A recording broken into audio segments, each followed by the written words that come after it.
Welcome to Think BRICS.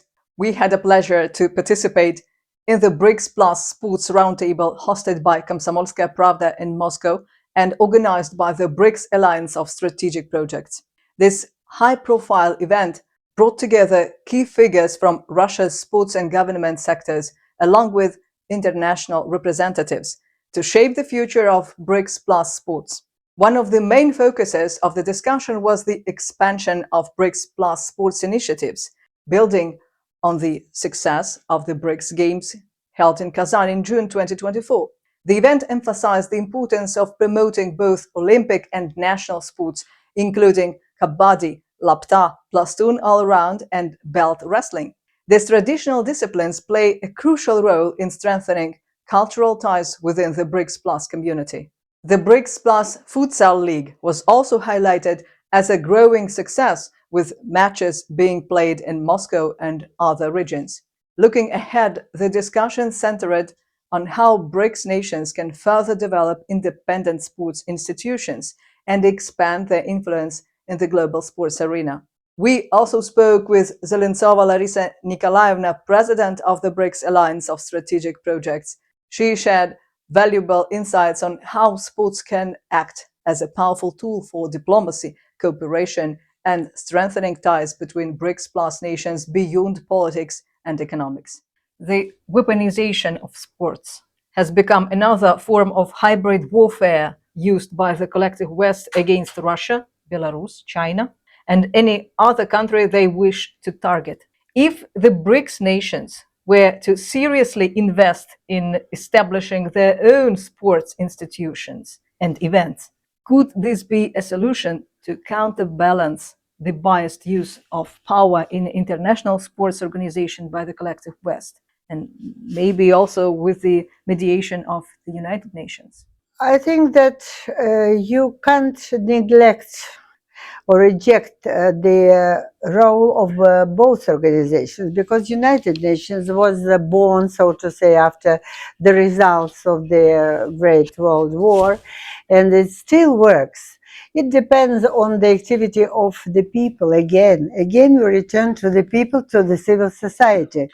That's why I think that the best instrument, the most influential instrument in this today's global situation will be the recognition of importance of civil society, first of all, then support of civil society and cooperation of civil society. And if I already stressed on this, many leaders of African countries, first of all, they have understood the role of those civil societies, first of all, in their support, because civil society, first of all, consists of business, culture, and government itself, because they are from this civil society. And it's very important to recognize and to accept the role of civil societies in the world. This is the main thing. All other sports, culture is understandable, but this is the main thing. And we have already come to it through this recognition, not only in our country, I told in many countries, and even in European countries. Can you imagine that we have Portuguese, Spanish, Serbian, and even in Germany we have our friends and our representatives. And if we are talking about sports, because today we are talking about BRICS sports and sports in the BRICS countries, if BRICS countries organize themselves in establishing a structure, can this structure be used to counterbalance Western structures? Maybe it's not exactly in how you have told it, but to some extent, sport, as I also mentioned today, and some people, and for example, people, representatives of Chelyabinsk city, they told about national kinds of sports. It means not only, how to say, sports itself, it's again participation of the people, of the civil societies itself in all the life of the country.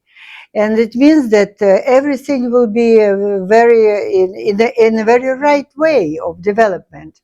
That's why I think if the Western countries recognize it, and I'm sure and I know it, that the people are the same all over the world, and they understand it. It's necessary just maybe to make a balance in their country, first of all, between their civil societies and government.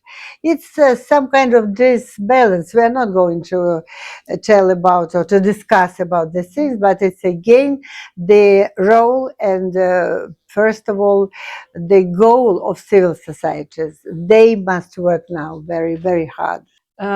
Is it possible to use the platforms at the United Nations you mentioned today to promote such activities? Yes, and not only possible, we must use it. And we must use any instrument to help ourselves. For example, our last event we organized in the United Nations was before the COVID in 2020 in Geneva. We spoke about the professional training and labor places for people with disabilities. And it was of great success and of great interest. And if I can tell is maybe not everybody loves Russia, so to say, but everybody wants to know what is going on there. And there were many people and many interest in this event. And I think that since last days, so to say, we are witnesses of some maybe a warming relationship between the United States and our country and the other countries. Maybe we must use now this platform. And we have already discussed the possibility of organizing our event, maybe just on this particular theme we are speaking about with you now. I wish it will happen as soon as possible because Yes, we need it. yes, yes. We need it. Not Yes. only our country, but all BRICS countries. Yes, all the countries, but we must initiate it. Yeah, I agree totally with you. Thank you very much. Thank you. Stay tuned as we bring you exclusive highlights and expert perspectives from this influential event. Think BRICS, where strategy meets global impact.